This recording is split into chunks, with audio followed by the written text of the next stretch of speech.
श्री सुखदेव जी कहते हैं, परीक्षित, कुछ लोगों का कथन है कि सूर्य से 10,000 योजन नीचे राहु नक्षत्रों के समान घूमता है।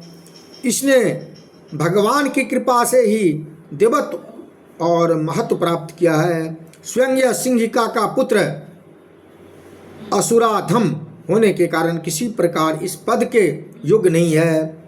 इसके जन्म और कर्मों का हम आगे वर्णन करेंगे। सूर्य का जो यह अत्यंत तपता हुआ मंडल है, इसका विस्तार 10,000 योजन बतलाया जाता है। इसी प्रकार चंद्रमंडल का विस्तार 12,000 योजन है और राहु का 13,000 योजन है। अमृत पान के समय राहु देवताओं के वेश में सूर्य और चंद्रमा के बीच में आकर बैठ गया था। उस समय सूर्य और चंद्रमा ने इसका भेद खोल दिया था। उस बैर को याद करके यह अमावस्या और पूर्णिमा के दिन उन पर आक्रमण करता है। यह देखकर भगवान ने सूर्य और चंद्रमा की रक्षा के लिए उन दोनों के पास अपने प्रिय आयुध सुदर्शन चक्र को नियुक्त कर दिया। हाय, वह निरंतर घूमता रहता है, इसलिए राहु उसके असाध्य तेज से उद्विग्न और चकित चित्त होकर मुहूर्त मात्र उनके सामने टिककर फिर सहसा लौट जाता है।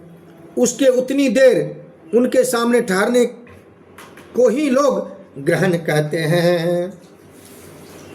राहु से 10,000 योजन नीचे सिद्ध, चरण और विद्याधर आदि के स्थान है। उनके नीचे जहाँ तक वायु की गति है और बादल दिखाई देती है, अंतरिक्ष लोक है। यह यक्ष राक्षस पिशाच प्रेत और भूतों का विहार स्थल है। उससे नीचे 100 योजन दूरी पर यह पृथ्वी है, जहाँ तक हंस, गिद्ध, बाज और गरुड़ आदि प्रधान पक्षी उड़ सकते हैं, वहीं तक इसकी सीमा है। पृथ्वी के विस्तार और स्थित आदि का वर्णन तो हो ही चुका है।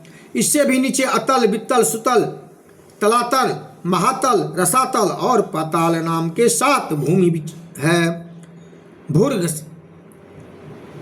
भूगर्भ स्थित बिलिया लोक, ये एक के नीचे एक 10,000 योजन की दूरी पर स्थित है और इनमें से प्रत्येक की लंबाई चौड़ाई भी 10,000 योजन है।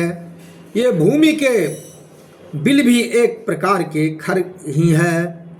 इनमें खर्ग से भी अधिक विषय, भोग, ऐश्वर्य, आनंद, संतान, सुख और धन संपत्ति, यहाँ की वैभवपूर्ण भवन, उद्यान और क्रीड़ा स्थल में दैत्य, दानव और नाग तरह तरह की महामाया क्रीड़ाएं करते हुए निवास करते हैं।